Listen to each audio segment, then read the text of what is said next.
Pero dice uno que las cosas son del Señor y como el Señor quiere, no como uno quiere, ¿verdad?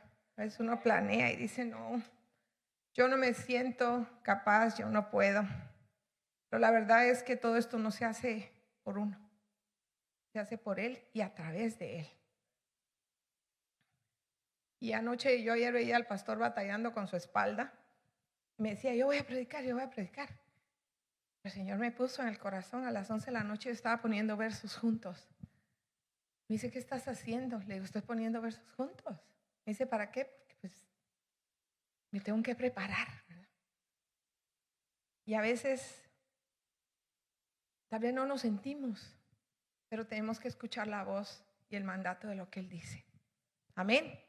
Pues vamos a orar. Vamos a orar rápido, nada más para empezar. Yo sé que ya se oró por muchas cosas, pero Padre Celestial, yo quiero ponerte en tus manos este momento especial de poder llevar tu palabra, Señor. No es una tarea fácil. No es una tarea fácil porque tenemos que sujetar la carne, Señor. Yo sujeto mi carne, mi humanidad a ti, porque no soy yo, sino eres tú, Señor, el que tiene que obrar en mí. Eres tú el que tiene que hablar a través de mí al pueblo la palabra que tú quieres que se lleve, Señor. Yo te doy gracias, Señor, por todo lo que mostraste esta semana, por todos los milagros increíbles que hiciste esta semana y todo lo que continuarás haciendo. Y decretamos, Señor, que tú vas a hacer algo grande aquí. Y ahorita tal vez no lo vemos y a veces decimos, ¿pero cuándo? ¿Pero cuándo? Y vemos aún las bancas vacías. Vemos aún, Señor, que muchos han decidido aún quedarse en casa y otros que se han ido y no sabemos a dónde. Pero en todo está tu control, Señor, y nosotros solo tenemos que preparar todo para que todo se haga de acuerdo a tu voluntad. Por eso bendecimos este momento. Yo me sujeto a ti, Señor, y te doy gracias porque puedas usarme para llevar esta palabra. Te damos la honra y la gloria en el nombre de Jesús. Amén. Puede sentarse, hermanos, y ahí donde usted está, voy a pedirle que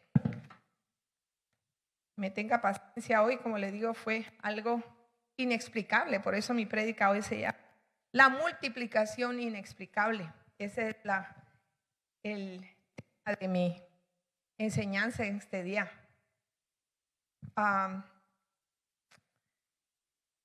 No sé si ustedes saben, pero bueno, los que nos ven por internet, que no lo saben, los que son de esta congregación sí lo saben. Esta iglesia es una iglesia muy activa. A pesar de que somos una iglesia con poquitos miembros, podríamos decir,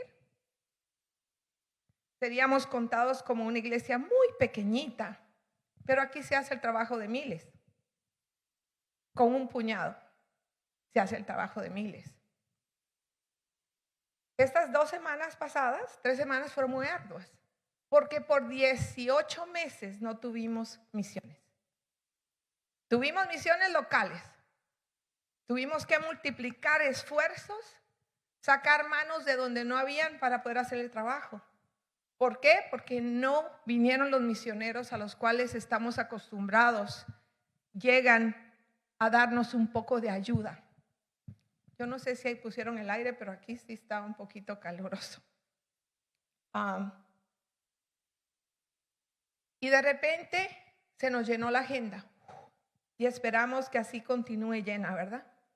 Que nada ya detenga a la gente, que el miedo, el temor no los detenga de servir. Y nos llegaron 2 grupos en el mes de noviembre. Entonces estas 3 semanas han sido arduas, de mucho trabajo. Primero para prepararnos para recibirlos. Volver a agarrar, como quien dice que usted guardó todas las cosas, todo el equipo que usaba. Y empezamos a sacar todo, a desoxidarlo. Algunas cosas se nos olvidaron, pero gracias a Dios todo salió bien. Pero debido a eso, el pastor y yo estuvimos extremadamente ocupados. Le digo, yo tengo la costumbre de salir a mi jardín casi todos los días. Cuando llego en la tarde voy y hablo con mis matitas. Para los que no saben, yo tengo un jardín en mi casa donde me pierdo. Siento que estoy fuera de Laredo cuando me meto ahí, porque es un bosquecito pequeño, pero es un huerto. Tengo frutas, tengo plantas, tengo árboles, y a pesar de la congelada que tuvimos en febrero, Muchas de ellas volvieron y unas cuantas no soportaron. Pero 3 semanas, hermanos, sin salir al jardín. Y ya no sé ni qué día vivo, pero hace 3 días, mi nuera y yo salimos al jardín. El pastor y mi hijo se fueron el día de Thanksgiving. Se fueron, no sé a dónde fueron, y se llevaron los niños. El nene estaba dormido y la nena se fue con ellos. Y ella y yo salimos a orar. Porque ahí tengo yo una banquita. El pastor me hizo una banquita debajo de un árbol que estaba muy grande, que ahora está empezando otra vez a crecer, un árbol de olivo. Y ahí tengo una banquita donde me siento a meditar, donde me siento a hablar con Dios y con mis plantas. Y ella se sentó conmigo y tuvimos un tiempo grande de oración. Y cuando terminamos de orar, empecé a reflexionar que a pesar de la pérdida que tuvimos de varias de estas plantas, muchas de ellas son plantas que son perennes.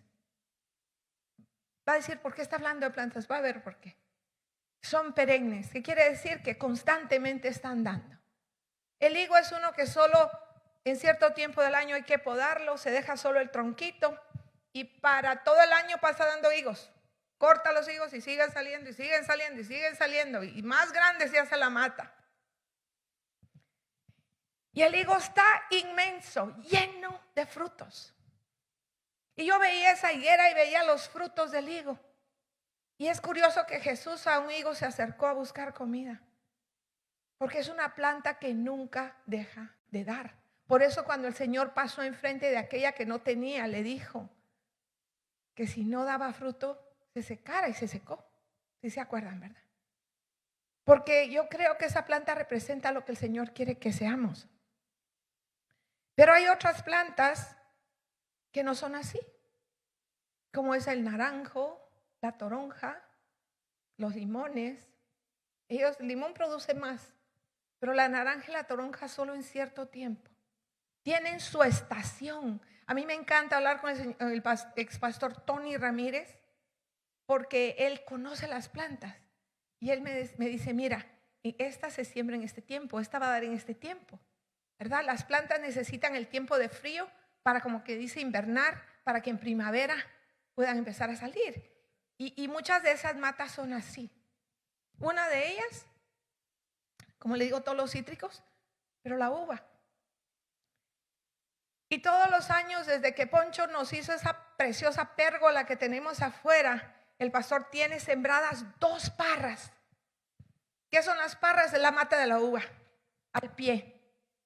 Y cada año, cuando termina de dar, las cortamos unos tronquitos. Y cuando empieza la primavera, esa planta empieza a sacar las vainas. Y empiezan a subir y se empiezan a enredar. Y de repente empiezan a dar flores. Y cuando usted mira, está llena de pequeños racimos de uva. Pero este año empezaba la planta en febrero a subir. Y yo decía, ay, se va a poner bien bonito, van a caer así como en Europa, ¿verdad? Que usted va y los racimos están cayendo, las uvas, y llegó el congelamiento. Y la uva prácticamente se secó y empezó a salir de nuevo. Pero yo sabía que porque ya no iba a haber frío, ya no iba a poder dar fruto. ¿Me estoy explicando? Lo mismo que la naranja o la toronja. Y me acerqué, a pesar de que las parras estaban llenas desde febrero, empezó a ser marzo, abril. Yo iba y checaba, decía yo, tal vez una frutita va a dar. No, y dije yo, bueno, así es la cosa. Se pasó el tiempo en que podía dar fruto, ahora hasta el año entrante. Se va a llenar de hojas, pero fruto no va a haber. Pero ¿cuál es mi sorpresa, hermanos? Cuando yo me volteo, termino de orar con mi nuera, volteo a ver un lugar donde había yo arrancado todos los pepinos. Porque yo creo que todos, el hermano Poncho, el hermano Isidro, comieron de las matas de pepinos que había en mi casa. Pero yo me encargué de arrancarlas, estaban secas. ya no había. Y me di cuenta que en estas 3 semanas salió una mata. Y cuando me acerqué, la mata de pepino tiene pepinos chiquitos. Y dije, ¿tú de dónde saliste? Y cuando vimos, tenía un pepinote grande y un pepino chiquito, ya listos para cortar. Y volteo a ver, y a esto voy. Y en mis narices, a pesar de que como que estaba expulgando yo una cabeza piojosa, expulgaba la parra para ver si había, aunque fuera un manojo de uvas, no había ni uno. ¿Y cuál es mi sorpresa? Enfrente de mí, colgando en los pies de la parra, hay un racimo completo de uvas. ¡Wow! ¿Y cuál es el pensar de esto, hermano? Le voy a decir por qué. Porque en nuestra mente nosotros decimos, es imposible. Ya pasó la cosecha. Ya esto pasó. Esto ya no se va a dar. Porque en nuestra mente cerramos la mente a lo que vemos, a lo que el mundo dice que así es. Pero para Dios no hay imposible, incluyendo que una parra de uva fuera del tiempo. ¿Me estoy explicando? Que un pepino esté dando pepinos cuando ya no es tiempo de pepinos.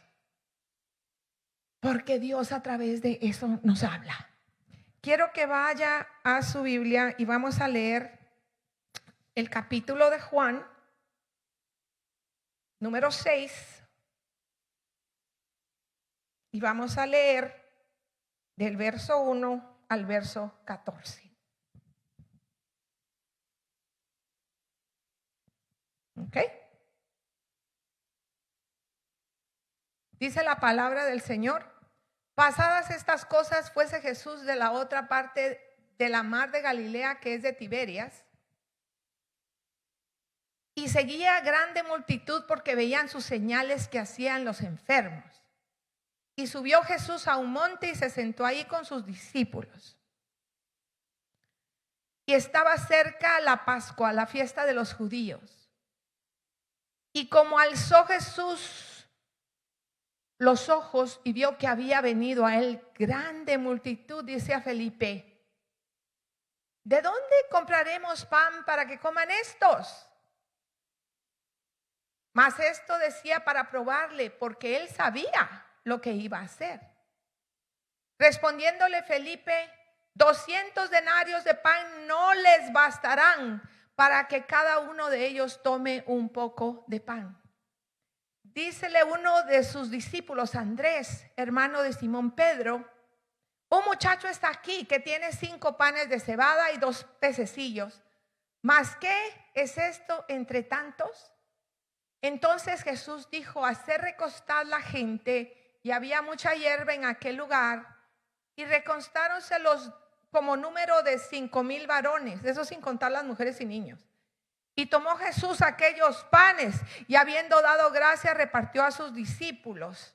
Y los discípulos a los que estaban recostados asimismo de los peces cuanto querían.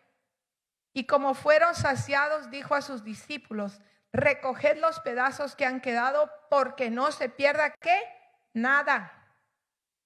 Cogieron pues e hinchieron 12 cestas de pedazos de los 5 panes de cebada que sobraban a los que habían comido.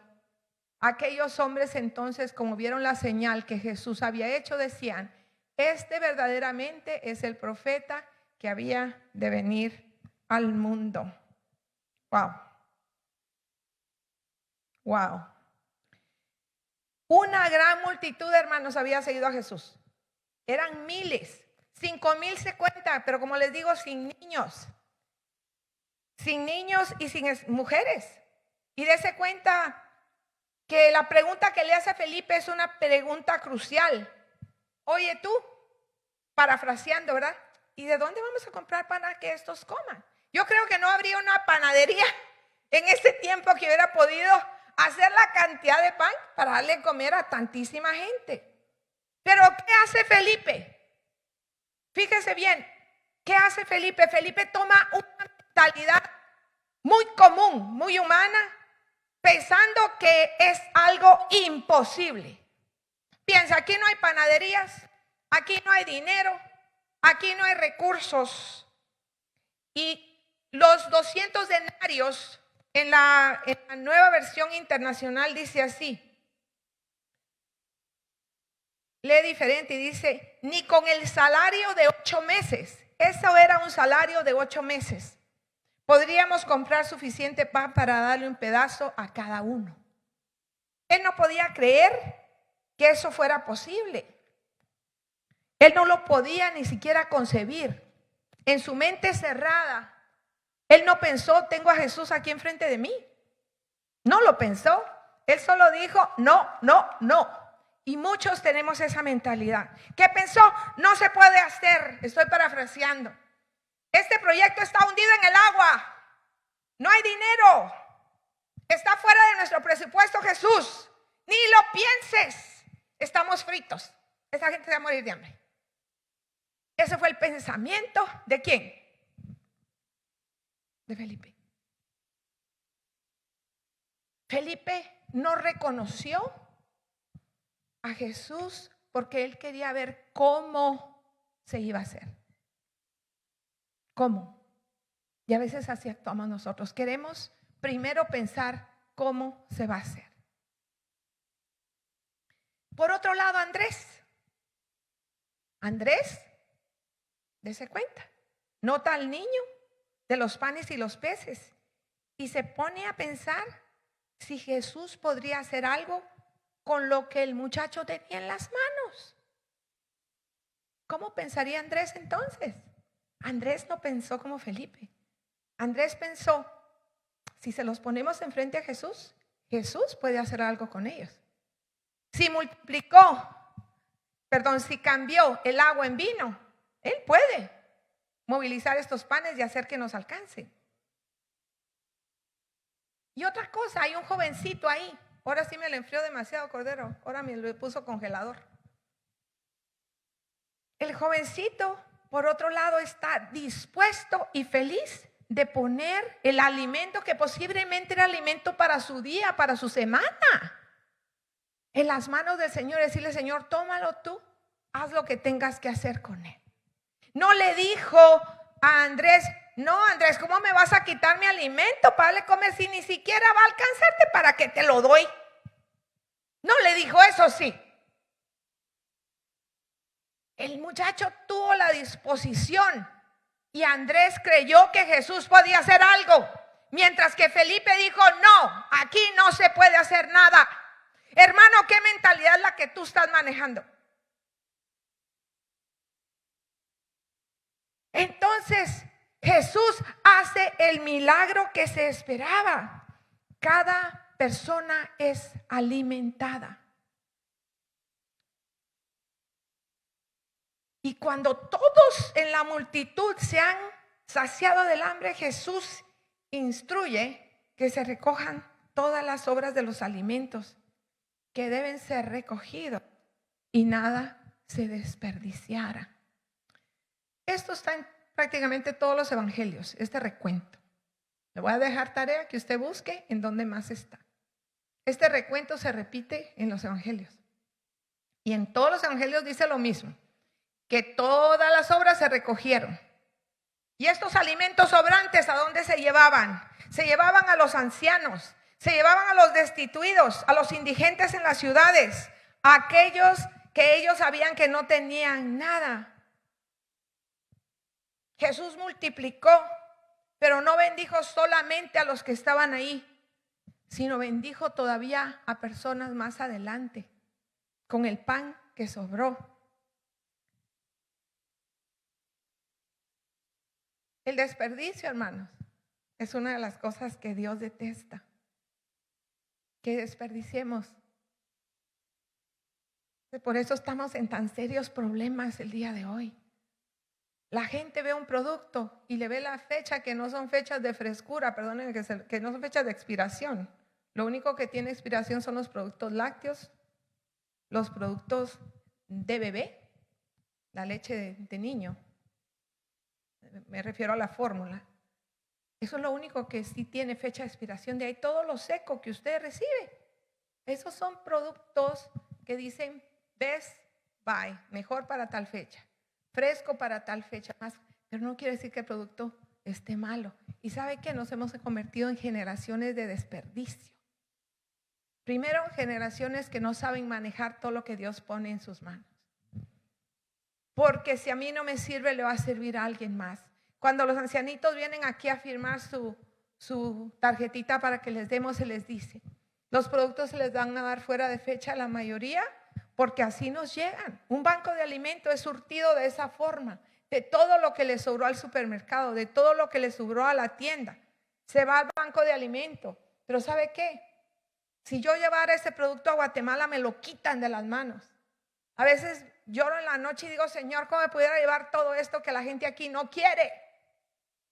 Y aquí hay gente que usted le ha dado y nos vienen a dejar las bolsas a la puerta, afuera del gate, y nos ponen, me dio todo expirado.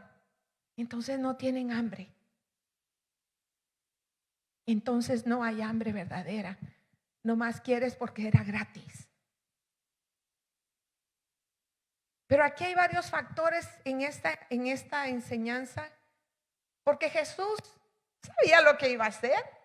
¿Por qué le pregunta a Felipe? Porque él quería saber en dónde estaba el corazón de sus discípulos. Y usted va a decir, pero eran los discípulos, pero el Señor Jesús no escogió gente erudita, conocedora de la palabra, así, bien llenos de escuela, como diríamos en las universidades de ese tiempo. El Señor a todos los que escogió eran gente quebrado, era gente incompleta, era gente ignorante. Los 12, que ya se los voy a leer más adelante, no fueron egresados de ningún lugar que usted diga, wow, ese venía lleno de conocimiento. No, venían llenos de pecado.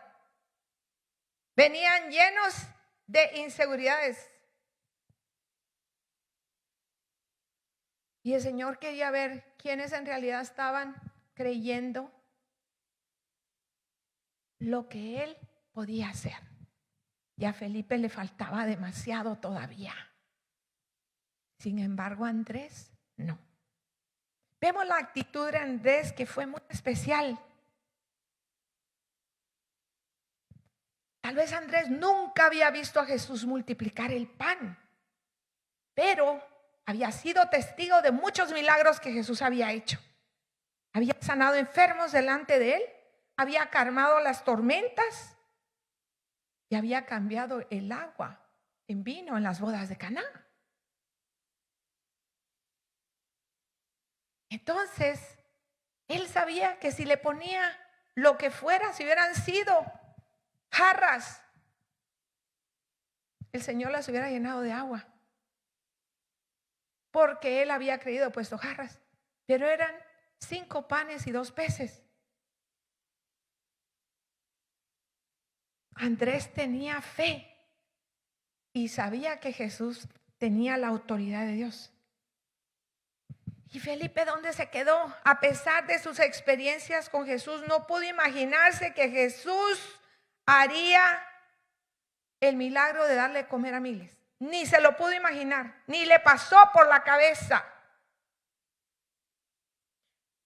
Él pensó que no había esperanza en lo que se estaba haciendo. Y hermanos, a veces así somos. Es increíble que cuando creemos y confiamos en Dios lo vemos haciendo cosas que no podemos imaginarnos que Él pueda hacer. ¿Sabe qué pasa? Que nosotros queremos tener todo seguro. Yo quiero que el Señor me asegure algo. Hay gente que dice, a mí Dios no me habla. Le digo, yo tenía un hermanito que él debería estar parado aquí el día de hoy, porque a él le dijeron, váyase a Laredo. Y dijo, no, porque hasta que Dios no me hable así enfrente y me diga, vete Felipe. ¿Y sabe qué se llamaba Felipe? Gloria a Dios. Sí, se llama Felipe el hermano. ¿Verdad que se llama Felipe? Y nos decía, porque nos vino a visitar después, él nos ayudó a movernos. Pero en la iglesia de él le dijeron, porque la esposa de él era, mira Felipe, que Laredo, que... Y el pastor le dijo, vete tú, antes que a nosotros, después lo supimos. Y él dijo, no, porque hasta que Dios no se me pare enfrente y me diga, vete, y me asegure que es lo que Él quiere, yo no me voy. Y Felipe no se vino a Laredo. Nos venimos el pastor y yo, por fe. Porque si queremos saber cómo Dios lo va a hacer, estamos fritos. Pero si sabemos que Él lo va a hacer de alguna forma, ¿cómo? Ese no es el problema de nosotros, ¿verdad? Él puede usar hasta un burro para hacer llegar su mensaje. ¿Cómo no va a usar aún a personas inconversas o personas amargadas o personas irritadas aún para hacer su obra? Dios hace lo que Él quiere. Es así como Andrés llevó al joven con los peces y los panes a Jesús. Y Jesús respondiendo al hacer el increíble milagro de la multiplicación, hizo algo que nadie se hubiera podido imaginar, ¿verdad? Multiplicó los panes y los peces. Yo a veces me pongo a pensar cuando no habían recursos tan grandes en esta iglesia. Yo creo que hermana Carmen y hermano Isidro son los que más tiempo tienen aquí ahorita. Pero a veces íbamos allá del otro lado a Nuevo Laredo y era una cola en el puente ahí donde está la bandera en el Parque Morelos y decíamos, Señor, nos volteamos a ver con Ismael, con Irmita, con la hermana Irene, todos los que nos acompañaban, ¿cómo vamos a darle comer a esta gente? Y de último oramos y nos carcajeábamos porque nunca nadie se nos quedó sin pan. Y decíamos, Señor, tú multiplicaste porque aquí no había suficiente.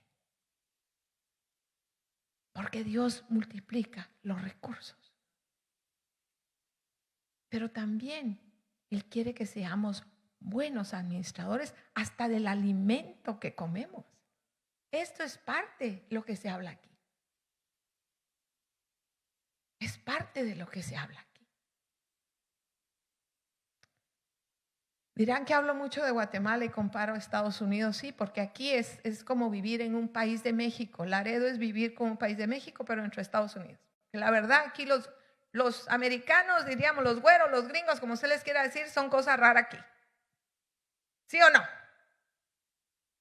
Pero son culturas totalmente diferentes.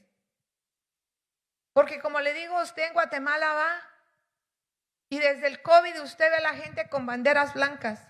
Eso quiere decir, deme comida. No le están pidiendo dinero, le están pidiendo alimento. Y nosotros quisimos hacer la prueba.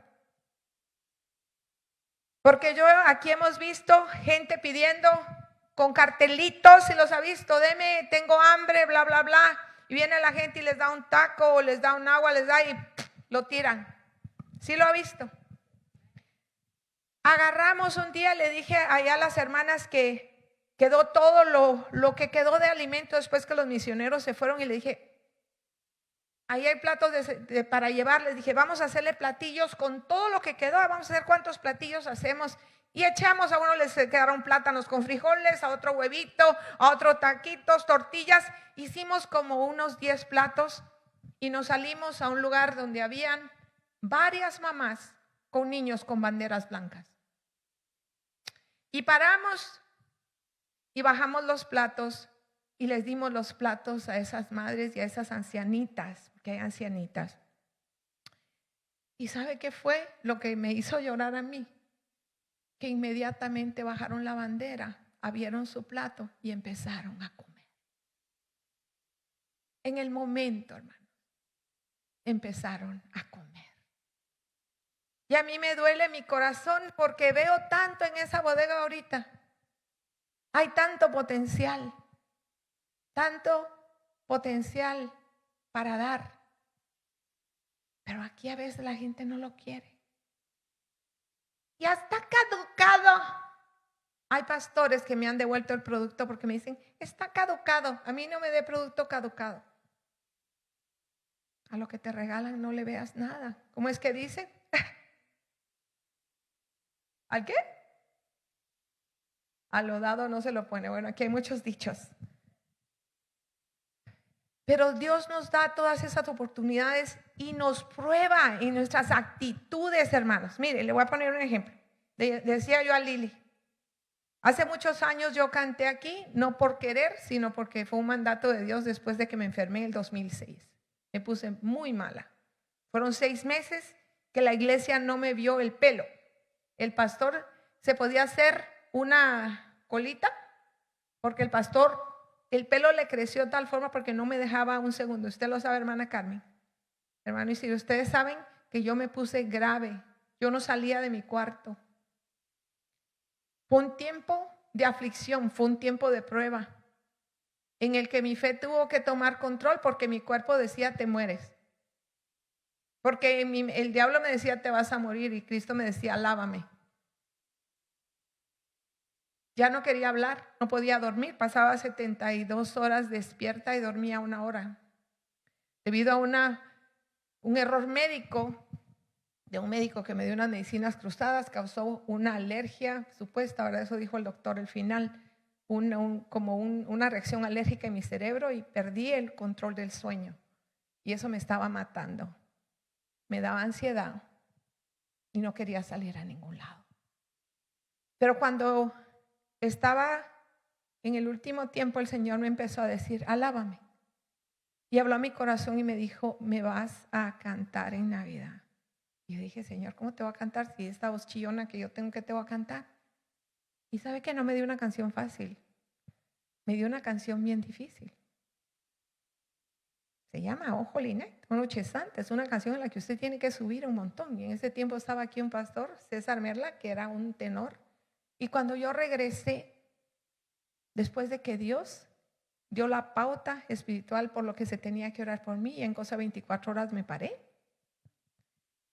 yo le tenía que cumplir al Señor. Y le dije a César, ¿me ayudas a cantarla? Le dije, porque pues yo no tengo voz. Me dijo, pastora, sí la tiene, hombre. Y la cantamos. ¿Y sabe qué? La canté. ¿Cómo la canté? No importa, porque no vi cómo la iba a cantar. Yo sabía que la tenía que cantar, porque Dios me dijo, me la vas a cantar. Y por comentarios que se hicieron respecto a que mejor yo predicara y no cantara, nunca más volví a agarrar el micrófono para cantar. Y hace unos días el Señor me empezó a inquietar. Me fui 5 días, te digo la verdad. No me iba a ir 5 días, a mí me pidieron que cuidara a los niños sábado y domingo. Yo me tenía que regresar para el domingo. Porque trabajo aquí el pastor tenía. Pero Dios no permitió que me viniera el domingo porque me tuve que quedar allá. Y fue mucho tiempo de meditar allá en la casa de mi hijo, 4 horas y media de aquí. Ese niño, gracias a Dios, usted lo cuida, ese niño duerme, pero bastante. Y lo deja uno hacer lo que uno quiere. Cuando está despierto tiene que estar uno viendo. Pero cuando se duerme 2, 3 horas y haz lo que tú quieras. Y tuve mucho tiempo sin interrupción para oír al Señor. Y el Señor empezó a inquietarme, a decirme, quiero que me cantes. Y le dije, ay Señor, no. Acuérdate que yo soy para predicar, pero no para cantar. Y le saqué la vuelta. Y mire hoy, ¿qué pasó? Ríase. No es como tú quieres, sino como yo quiero, dice el Señor. Dele un aplauso al Señor porque Él se lo merece. Porque no había nadie, no podía dejar. Lili, está malita de su garganta. ¿Y quién iba a cantar? Hoy vamos a hacer ninguna alabanza, no se iba a hacer nadie, iba a cantar. Íbamos a irnos directo a la prédica. Porque no es en nuestra fuerza, hermanos, sino en la disposición. Yo le dije, Señor, aquí está mi voz, úsala, porque si está chillona no, pues hay que como salga. Así como los peces, así como el pan. ¿Qué es lo que tú le tienes que dar al Señor? ¿Dónde vemos personas que no les importó? Fíjese bien, no les importó cómo lo iba a hacer el Señor, pero ya estaban seguras que Dios lo iba a hacer. Hay 2 ejemplos bien fuertes en el Nuevo Testamento. Uno es la mujer del flujo de sangre. Hay 3 versos, vamos a ver solo uno. Uno, el de Lucas 8:43 al 48. Pero usted en casa puede buscar Marcos 5:27 al 34 y Mateo 9:20 al 22. Pero vamos a ver nada más, Jessica, por favor, Lucas 4:43 al 48. Y dice, mas él les dijo que también a otras ciudades es necesario que anuncie el evangelio del reino de Dios, porque para esto estoy enviado. Espero que ese es el correcto. No, ¿verdad? ¿Estoy mal? Bueno, mire, no vamos a tocar el verso, usted búsquelo en la casa. Pero vamos a comentar en la fe de la mujer de flujo de sangre. Está Jesús en multitudes. Ella no tiene cómo acercarse y se escurre entre la gente abajo, porque ella sabía que si tocaba el manto de Jesús, el Señor iba a hacer algo.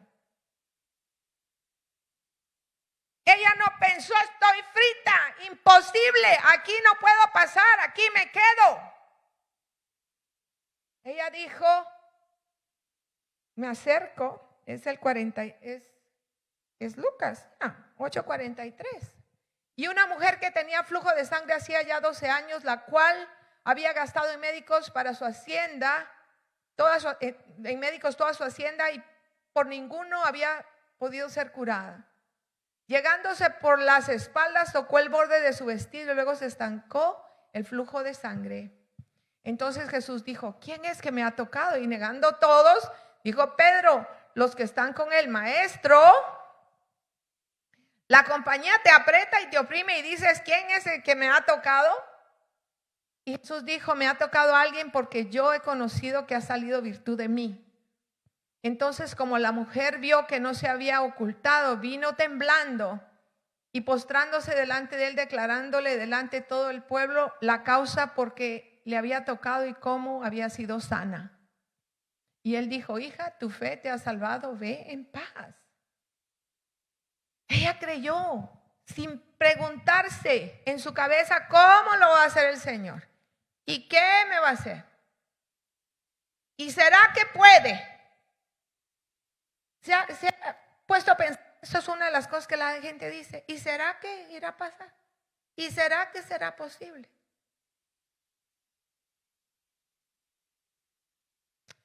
Otra es la mujer sirofenicia. Te di una de las sirofenicias, creo que te di Mateo. No sé cuál te di, Jessica. Espero haberte dado correcto porque los apunté a la carrera. Pero la mujer sirofenicia es la mujer que ni siquiera era judía. Esa mujer no era la de la fe de Jesús, era griega, de por ahí. Pero fíjese, dice una mujer cananea que había salido de aquellos términos, clamaba diciéndole, Señor, hijo de David, Mateo 15:22, ten misericordia de mí, mi hija está malamente atormentada del demonio. Mas él no le respondió palabra. Entonces llegándose a sus discípulos le rogaron diciendo, despáchala, pues da voces tras nosotros. Y él respondiendo dijo, no soy enviado sino a las ovejas perdidas de la casa de Israel. Entonces ella vino y le adoró diciendo, Señor, socórreme. Y respondiendo él dijo, no es bien tomar el pan de los hijos y echarlo a los perrillos. Y ella dijo, sí, Señor, mas los perrillos comen de las migajas que caen de la mesa de sus señores. Entonces respondiendo Jesús dijo, oh mujer, grande es tu fe, sea hecho contigo como tú quieres. Y fue sana su hija desde aquella hora. Una de las cosas que vemos en Jesús es que jamás hizo espectáculo de nadie, ni él se echó las porras. Uno de los problemas de los predicadores de yo, perdonen los que me ven, y si alguno que hace esto, perdónenme. Pero los milagros no es para estar poniéndolos en el internet. Para estar poniendo, porque ¿qué pasa?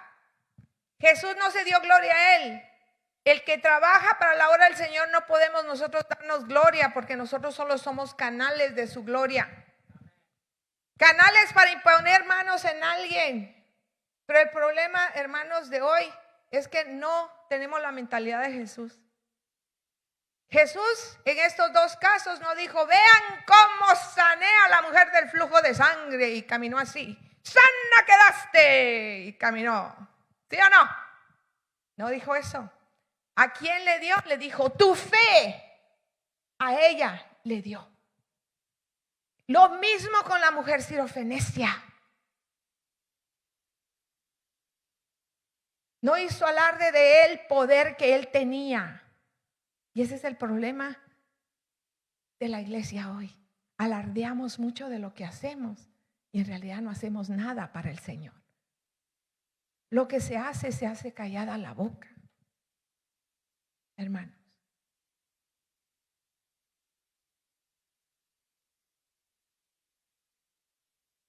Usted puede pensar, yo me siento incompleto, pero ¿cómo me va a usar? ¿Cómo? El cómo es el problema. Quítese el cómo. Piense quién, Jesús, el todopoderoso, el eterno, el que todo lo puede, el que todo lo controla y al que no se le hace imposible nada. ¿Por qué? Porque le digo quiénes son los que fueron los apóstoles. ¿Quiénes fueron? Hombres comunes. No tuvo eruditos religiosos ni personas perfectas. Solo tenían diferentes oficios y varios pecados y muchas debilidades. Pero estaban súper naturalmente capacitados para llevar a cabo la misión principal del reino de Dios. Hay un verso, está en creo que es Salmo 26, donde dice que cuando usted estaba en el vientre de su madre, tu embrión vieron los ojos de Dios, y ahí habla y dice que el Señor apuntó lo que usted iba a hacer. No importa de dónde vino, cómo fue concebido. Dios tiene un plan. No importa lo pobre, lo ignorante que usted sea. Si usted está dispuesto, Dios lo va a usar. ¿Por qué? Porque Simón, llamado Pedro, era un pescador imperfecto, al cual también Jesús llamaba Cefas. Era impetuoso, podríamos decir, a lo mejor hasta mal hablado, violento.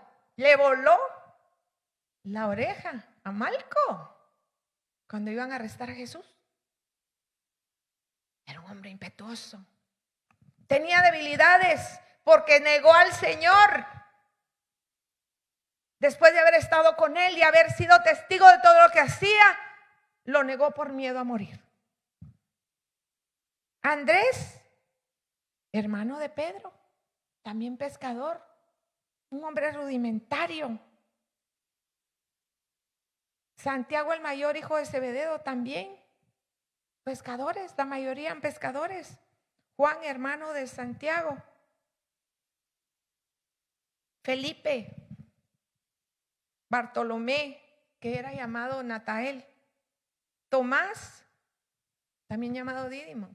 Y fue Tomás, el incrédulo más incrédulo, que dijo, si no pongo los dedos en los hoyos de sus manos, en las heridas de sus manos y sus pies, yo no creo que él estuvo aquí.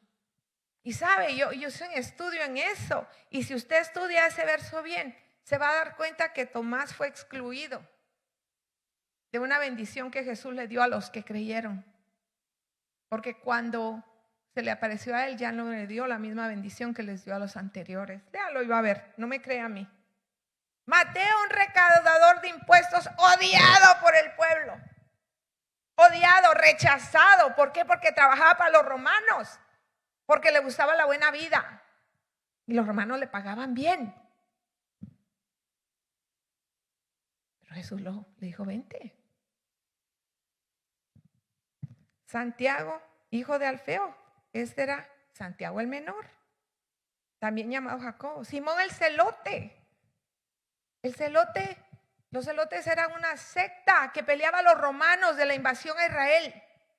Y él era un guerrero, ese hombre sabía pelear, ese le volaba la cabeza a cualquiera con una espada. Y así agresivo y como haya sido, era un guerrillero completo. Jesús reclutó al guerrillero y le dijo, vente conmigo.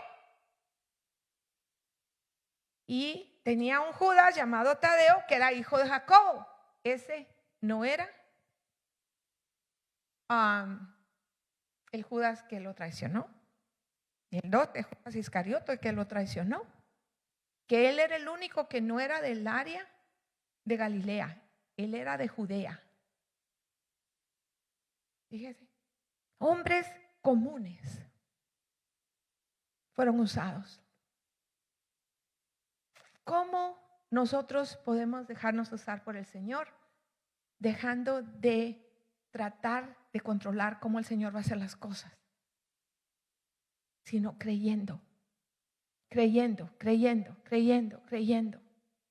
Mire, yo le puedo contar milagros. Usted sabe que le voy a contar eso porque se acaba de pasar ese fin de semana y es una cosa más que yo veo los milagros del Señor. Usted sabe que ahorita con el COVID, agarrar un pasaporte, aunque usted lo expedite, le cobran $100 por extras. Aparte que el pasaporte le cuesta 100, le cobran otros $100 por expeditarlo. Ahorita si usted expedita su pasaporte, si no le expedita, espérese 2-3 meses para que le llegue, ¿ok? ¿Verdad, Pepe? Mira, Pepe me dice sí. Pero si usted lo expedita, de 4 a 7 semanas, para que se lo den. Cuando Jackie, la niña que se fue conmigo, que nos ayudaba aquí, la hija de la hermana que mueve los camiones aquí, se iba a Guatemala. 2 meses antes fue a sacar su pasaporte, lo expeditó, pagó los $100 extra y llegamos a la 7ª semana y estábamos a 1 semana y media de irnos y el pasaporte no llegaba y pasaje comprado y le llegó a las 7 semanas. Yo he oído de las personas que han ido y todo el dice, no hombre, ahorita sacar el pasaporte está triste. Mi hijo necesitaba sacarle el pasaporte a los niños para salir fuera en diciembre. Mi hijo Miguel. Y se fueron con mi nuera, le dije, váyanse con fe, hombre. Y llegaron y la señora les dijo, de 7 a 8 semanas para que les llegue. ¿Cuándo es su vuelo? Bueno, no lo hemos comprado, pero tal fecha. Les dijo, lo más probable es que no les llegue. ¿Ok? Me dijo, mamá, pues no voy a comprar pasajes hasta que yo no vea que los pasaportes, porque no se habían dado cuenta que los niños, la niña tenía vencido el pasaporte. Bueno, el niño necesitaba pasaporte, pero hace 2 semanas fueron a sacar el pasaporte. Miguel estuvo el fin de semana y le pregunté, Miguel, ¿vas a ir a los 15 años de tu sobrina en Guatemala? ¿Sí o no? Porque mi nieta, sus 15 años van a ser en Guatemala. La hija de mi hija Luisa Emma. Y me dijo, mamá, es que no hay pasaportes. Ya los sacamos, viste que fuimos y ya hace 2 semanas. Y dice Kimi, ya vi, dice processing. Dije, está igual que cuando Jackie veíamos en internet, ¿sí te acuerdas, Pepe? Y dice processing. Ayer en la mañana recibimos una llamada y dice, mi nuera, no vas a creer. El día que regresamos, eso fueron el viernes en la tarde, llegamos y fuimos a recoger el correo, pero ya era tarde y solo lo pusimos encima de la mesa y nos fuimos a acostar. Y en la mañana cuando me paré que el nene se despertó y le venía a desayuno, me dio curiosidad que era un sobre, venía en un sobre del Priority Mail y estaban los nombres de mis hijos y abro, ¿qué creen que venían? Los pasaportes. Cuando podemos creer, el pastor y yo estamos creyendo porque la obra aquí se va a hacer, porque el Señor va a levantar líderes aquí que van a continuar la obra, jóvenes que van a estar dispuestos a tomar lugar. Que el día que el pastor y yo nos vayamos con Cristo, no se cierre la bodega, no se cierre la granja, no se cierren las misiones, porque va a haber alguien que va a continuar haciéndolo. Nosotros creemos que el Señor va a levantar siervos aquí que van a hacer eso. También creemos que la obra en Guatemala va a continuar. Decretamos y creemos. ¿Cómo lo va a hacer Jesús? No lo sé, no lo sabemos. También creemos que allá en Guatemala se va a levantar el centro comunitario en un lugar específico, que el pastor ya puso su mano sobre esa piedra. Creemos que Dios lo va a hacer. ¿Cómo el Señor lo va a continuar? Eso es Él. ¿Cómo Él va a multiplicar? Eso es Él. Pero si usted regresa, y con esto termino, a ver dónde empezó New Vision. ¿Dónde empezó New Vision? Carmen y Isidro todavía conocieron el edificio viejito. ¿Se acuerdan, Isidro? Todo se caía, todo olía. No teníamos recursos. Dios proveía. Venía un señor que se llamaba Sparks, ¿se acuerdan? Y nos traía el montón de cosas para darle a la gente. Y siempre se nos conoció porque estábamos dando cosas al que tenía necesidad. Hoy el Señor lo ha multiplicado y lo ha llevado más allá. Pero hoy que más que nunca tenemos que saber que Él está en control. Que es por Él y para Él. Él es el que hace el trabajo. ¿Cómo lo va a hacer? No es para mí preguntar, ni el pastor ni ninguno de nosotros los líderes. Es solo saber que esto es de Él y Él lo va a continuar hasta que el día que Él diga que ya no más. Así es que póngase de pie, vamos a orar y vamos a cerrar este servicio dándole la honra y gloria al Señor, creyendo que Él está aquí. Amén. Padre Celestial, te queremos dar gracias, Señor, en este momento, porque cómo vas a hacer las cosas no sabemos. Cómo tú vas a cambiar a nuestros hijos, sus actitudes, cómo va a ser el futuro, eso está en tus manos. Nosotros solo sabemos que nosotros nos ponemos nuestros hijos, nuestras familias, nuestros recursos, así como esos peces, como esos panes delante de ti. Te decimos, Señor, aquí está, multiplícalo, úsalo para tu gloria. Llévalo hasta donde tú lo quieras llevar. Sean mis recursos, en mi fuerza, en mi conocimiento, en mi trabajo, en el ministerio, en las finanzas. Sé tú, Señor, el que multiplique todo y lo hagas de acuerdo a tu voluntad. Y ayúdame, Señor, a guardar tus recursos con temor y temblor, a que no se desperdicie nada, Señor, para que nada se vaya al desecho, sino podamos con eso bendecir a alguien más. Te damos la honra y la gloria cerrando este servicio, creyendo en ti, Señor, en el nombre poderoso de Jesús de Nazaret. Amén y amén. Hermano.